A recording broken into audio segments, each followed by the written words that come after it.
Do you think that you need to have your circumstances just right to be filled with joy? Here's Sue Detweiler with Healing Rain. When my children were small, I didn't think that there would ever be a time that I wasn't pregnant, that I wasn't waking up in the middle of the night.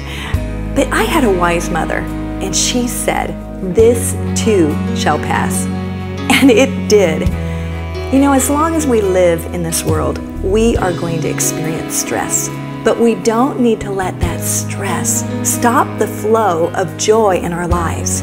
Joy is a fountain that flows from God Himself. Today, let joy overflow in your life. For more Healing Rain, visit SueDetweiler.com.